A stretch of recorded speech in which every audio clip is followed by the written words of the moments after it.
¿Por qué un gato se va de la casa? Porque los dedos se arrugan en el agua. ¿Cuáles son las causas de la osteoporosis? ¿Cómo se cultiva el cacao? Presentamos Oigamos la Respuesta, el podcast de preguntas y respuestas del Instituto Centroamericano de Extensión de la Cultura, ICQ. Desde España, la señora Cornelia Lacuit Emus nos envió al WhatsApp del ICQ esta pregunta. ¿Existen remedios para ahuyentar zancudos? Oigamos la respuesta. Nos alegra muchísimo recibir consultas y comunicación desde España. Muchas gracias, doña Cornelia, por comunicarse con nosotros. Para ahuyentar zancudos de forma natural, puede sembrar plantas que sirven como repelente, tales como eucalipto y citronela. En Centroamérica también se usan las plantas llamadas higuerilla y nim. Estas plantas se pueden sembrar alrededor de la casa, especialmente donde se concentren los zancudos. Además, puede buscar el aceite de estas plantas que venden en algunas tiendas y a veces en supermercados y usarlo como repelente. También puede cubrir las puertas y ventanas con un sedazo fino para evitar que los mosquitos entren a la casa. Por otra parte, se puede hacer un insecticida casero con tabaco y jabón de barra, que en algunos países se conoce como pastilla de jabón para lavar. Para prepararlo, se ponen 2 puñados de hojas secas de tabaco en 1 litro de agua, o bien 2 de los llamados cigarros puros. Después, se echa a la mezcla media onza o 1 cucharada sopera de pastilla de jabón para lavar, y se pone a hervir hasta que el jabón quede bien disuelto, y luego se deja enfriar. Este insecticida se puede aplicar con una bomba de fumigar de mano, rociando paredes y rincones de la casa. Otro remedio casero contra los zancudos se prepara clavando o introduciendo unos cuantos clavos de olor en medio limón y se coloca en un lugar donde se quiere ahuyentar a los zancudos.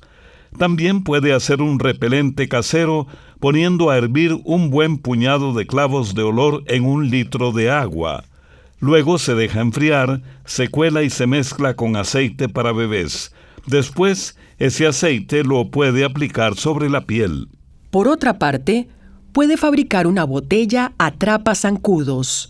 Para esto, necesita una botella de plástico de unos 2 litros, una taza de agua caliente, unas 4 cucharadas de azúcar, 1 cucharadita de levadura y una bolsa de basura o papel negros y cinta o ligas.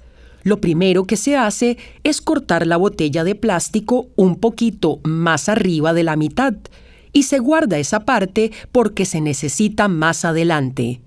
Luego, dentro de la botella se echa 1 taza de agua caliente, el azúcar, la levadura y se mezcla bien.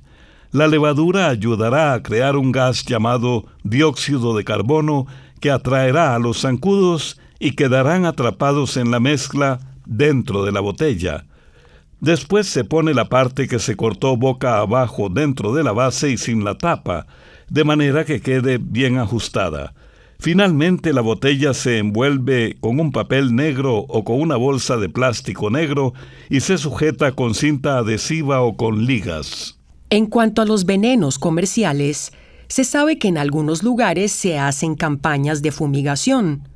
El problema es que con el tiempo, los zancudos se hacen resistentes a estos insecticidas. Por eso, es necesario estarlos cambiando. Se recomienda usar un insecticida de marca diferente cada vez que se fumiga. Lo más importante es evitar los criaderos de zancudos, pues estos insectos transmiten enfermedades como el dengue, el zika y la chikungunya. Para combatirlos es necesaria la colaboración de todas las comunidades. Sería ideal que cada familia se haga responsable de limpiar su casa y mantener sus alrededores bien limpios. Además, se recomienda revisar que no haya recipientes con agua estancada, tales como llantas, botellas, latas, bolsas plásticas y cualquier cosa que retenga agua, pues en estos lugares los zancudos ponen sus huevecillos. Además, se deben limpiar los techos, las canoas, los comederos de animales y quitar todas las plantas que se tengan con agua. Para terminar, junto a esta carta le mandamos un artículo que se publicó en el libro Almanaque Escuela para Todos del año 2017, que se llama Una casa sin zancudos, que esperamos sea de su utilidad y agrado.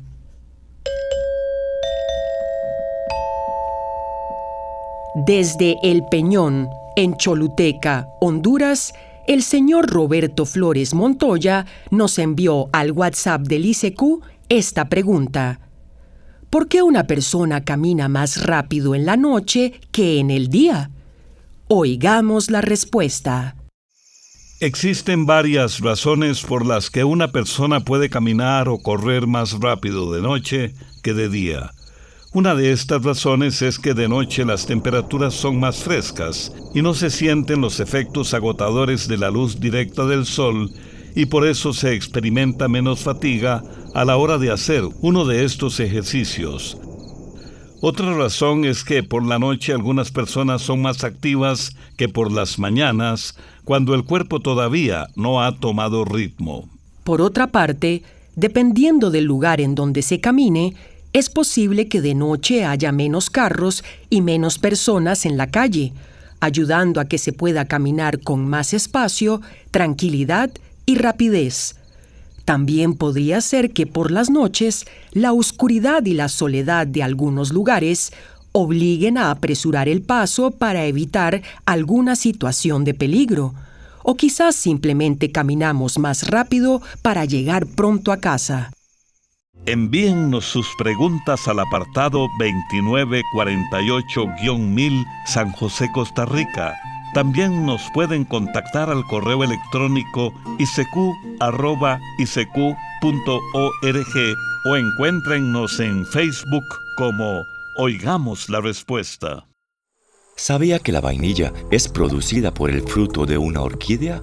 Esto y más en Oigamos la Respuesta. Desde San Salvador, una estimada oyente nos envía al WhatsApp del ICQ esta pregunta: ¿hasta qué porcentaje es conveniente poner a cargar el teléfono celular? Oigamos la respuesta.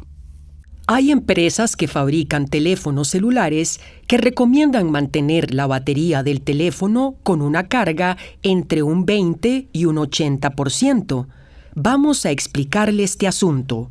La vida útil de las baterías que usan los teléfonos de hoy día se mide con los llamados ciclos de carga, es decir, la cantidad de veces que una batería se carga de 0 a 100%. Por ejemplo, si un día cargamos un teléfono y dejamos su batería en un 50% y luego lo volvemos a cargar, pero ahora hasta un 100%, significa que hemos agotado un ciclo de carga. Al día siguiente, si cargamos la batería del celular de un 0% a un 100%, habremos gastado un ciclo de carga más. Por lo general, las baterías de los teléfonos soportan entre 300 y 500 ciclos de carga y luego pueden empezar a fallar, es decir, a descargarse más rápidamente. Entonces, ¿qué se recomienda para que la batería del celular tenga una vida más larga? Pues bien, diferentes marcas o fabricantes de teléfonos vienen diciendo que las baterías de los celulares sufren un mayor desgaste cuando la carga está por debajo del 20% o cuando se deja cargar más allá del 80%. Es por esto que recomiendan mantener la carga del teléfono entre un 20 y un 80%. Pero hay que decir que si en algún momento la batería se descarga o la dejamos cargar hasta el 100%, no pasará nada. Estos son solo recomendaciones para que la vida útil de la batería sea más larga. Por otra parte, queremos decirle que es muy importante leer el manual del teléfono, especialmente donde se hable de la batería y su carga, para así conocer las recomendaciones propias de la marca y del modelo de teléfono. Además, En algunos casos, en el manual viene indicada la forma de cargar el celular, hasta qué porcentaje debe cargarlo y si es más conveniente apagar el teléfono mientras se carga. Por esto, es importante leer el manual del teléfono. Además, siempre se recomienda usar un cargador que sea el adecuado para la marca y el modelo de celular. De lo contrario, se sufre el riesgo de que la batería no cargue igual. Por último, le diremos que cuando note que la batería se descarga más rápido de lo usual, es porque posiblemente la batería ya esté llegando al final de su vida útil, y en ese momento ya se puede pensar en cambiarla. Mientras esto no suceda, la batería puede permanecer dentro del teléfono sin ningún riesgo. Desde Nandayure, Guanacaste, Costa Rica, el señor Olger Carballo Vargas nos envió al WhatsApp del ICQ la siguiente consulta. Quería preguntarles acerca del tema del nivel del corazón, pues desde mi niñez he escuchado a muchas personas hablar de ese tema, pero nunca me ha quedado muy claro por qué. Por ejemplo, cuando una persona sufre una herida en uno de los dedos de la mano, lo aconsejable es mantener la herida más alta que el nivel del corazón mientras se tranca. Vieras que yo nunca he podido comprender ese asunto. Leí también en el libro Escuela para Todos de este año que si una persona sufre una mordedura de serpiente venenosa, es muy importante mantener el lugar de la mordedura más alto que el nivel del corazón. Les pido que por favor me expliquen el porqué de este fenómeno. Oigamos la respuesta. Decir al nivel del corazón es lo mismo que decir a la altura del corazón. Vamos a poner un ejemplo. Cuando una persona tiene una herida en su mano y le está saliendo mucha sangre, le pueden decir que levante la mano por encima del nivel del corazón, es decir, más arriba del pecho. Lo que se busca es disminuir o bajar la cantidad de sangre que sale por la herida, pues al levantar el brazo por arriba del nivel del corazón, la sangre llega a la herida con menor presión y sangra menos. Por el contrario, si el brazo se mantiene por debajo del nivel del corazón, es decir, por debajo del pecho de la persona, la presión con que corre la sangre aumenta y la herida sangra más. En el caso de la mordedura de una serpiente venenosa, es al revés. Resulta que hay serpientes que tienen venenos que provocan hemorragia interna, la muerte del tejido y el riesgo de una isquemia o falta de oxígeno en los tejidos. Por ejemplo, si se sufre una mordedura de serpiente en un brazo y éste se levanta por encima del corazón, la circulación de la sangre disminuiría y llegaría menos sangre a los tejidos afectados. Entonces, la falta de sangre y del oxígeno que la sangre transporta podría causar la muerte de los tejidos de la zona mordida, es decir, piel, músculos y otros. En estos casos, la recomendación es tener la zona afectada por la mordida a la altura del corazón, de tal manera que no aumente el sangrado ni tampoco disminuya la llegada de sangre. Además, es recomendable que la persona trate de mantenerse tranquila y vaya al hospital más cercano inmediatamente.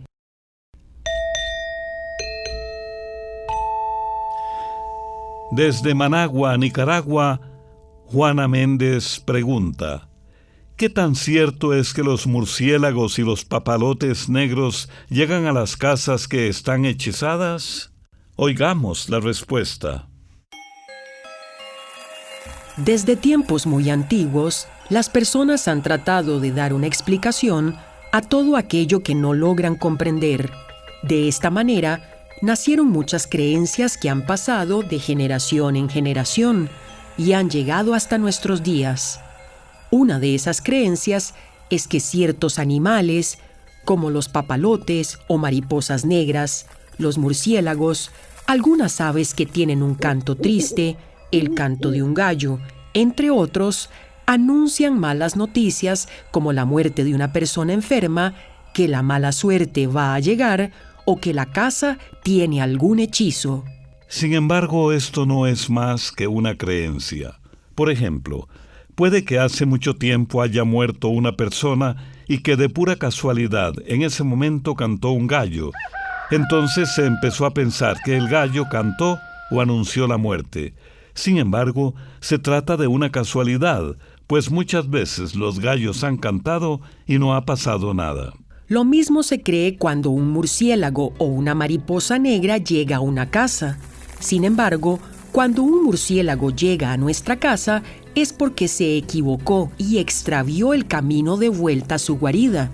En esos casos, lo ideal es cerrar las puertas de las habitaciones y abrir las puertas y ventanas que dan hacia afuera de la casa para que pueda salir. En el caso de polillas y mariposas negras, estos insectos pueden entrar a una casa buscando refugio en algún lugar cálido y oscuro. En las ciudades, como hay tantas luces, a veces pueden entrar a una casa buscando un rincón oscuro para protegerse de sus depredadores y de la lluvia.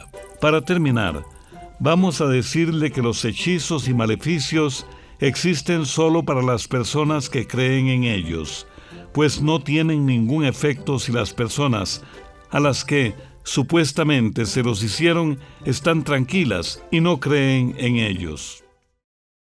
Ya pueden encontrar el programa Oigamos la Respuesta en formato digital podcast en YouTube. Novedoso, dinámico. Escuche cada episodio en cualquier momento del día. Búsquenos como Oigamos la Respuesta.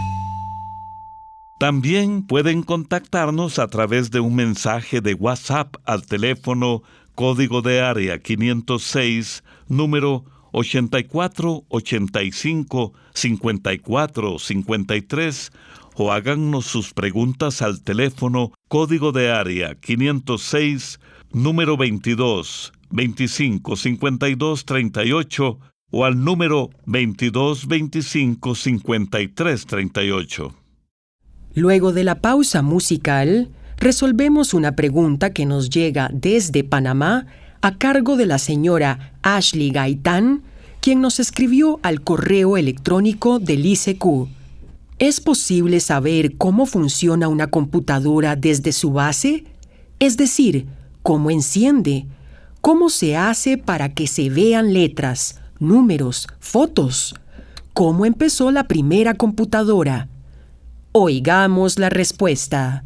Las primeras computadoras se fabricaron entre los años de 1950 y 1970 y eran muy grandes. Imagínese que algunas pesaban 30 toneladas y se necesitaban varias habitaciones para instalarlas. Desde entonces se han dado grandes avances en computación, como el invento de los microprocesadores. Los microprocesadores son pequeños circuitos capaces de procesar mucha información en poco tiempo. Por eso se dice que son el cerebro de la computadora. Las computadoras trabajan con un código llamado código binario. Este código se expresa con tan solo dos números, el 0 y el 1. Viene siendo como el lenguaje interno de la computadora. Cada uno de estos dígitos, sea 0 o 1, se conoce como bit, y al grupo de 8 bits se le conoce como byte. Un ejemplo de byte podría ser el código 01000001, que en este lenguaje representa la letra A mayúscula. Entonces, cada programa de computadora, ya sea un simple color o una fotografía o bien un documento, en el fondo está formado por un código que va a tener una cierta cantidad de bytes. La computadora almacena todos estos programas en el llamado disco duro, que viene siendo como una memoria o armario donde guarda todos esos programas. Dependiendo de lo largo que sea el código de cada programa, así será el espacio que ocupan en ese disco duro. Hoy día los discos duros tienen la capacidad de almacenar cantidades enormes de datos. Las computadoras funcionan con electricidad. Al conectarlas y tocar el botón de encendido, la energía eléctrica corre por todas sus partes, logrando así que funcionen. Ahora bien, para mostrar en pantalla las teclas que tocamos en el teclado, imaginemos que estamos usando la computadora para escribir una carta o comentar una publicación en una red social. Y la primera letra que ocupamos digitar es la A. Al tocar la tecla A, la computadora realiza un montón de procesos para poder mostrar esa letra en la pantalla y los hace rapidísimo. En pocas palabras, cuando se toca una tecla, el teclado le manda una señal o mensaje a la computadora dependiendo de las teclas que se presionan. La computadora, con su procesador, lee el mensaje y comprende cuáles teclas se presionaron. Luego, el sistema operativo de la computadora se encarga de convertir ese mensaje a una forma reconocible para la persona y lo envía a la aplicación que estemos usando en ese momento, y es cuando aparece la letra en la pantalla. Todo ese proceso la computadora lo hace por medio de códigos, pues así le resulta más fácil y rápido.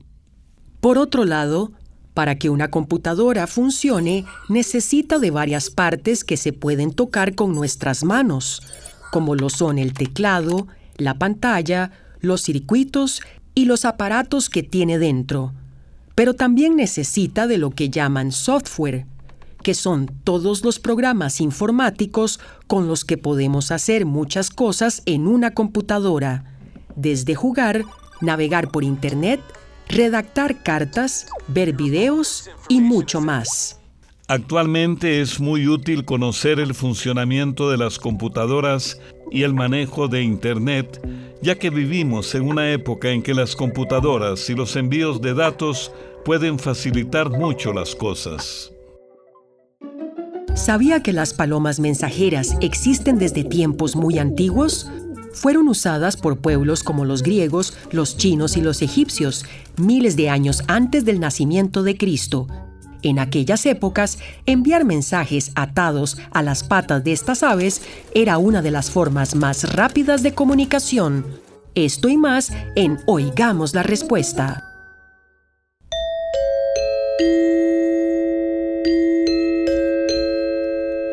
El día de hoy les compartimos una frase de Erasmo de Róterdam.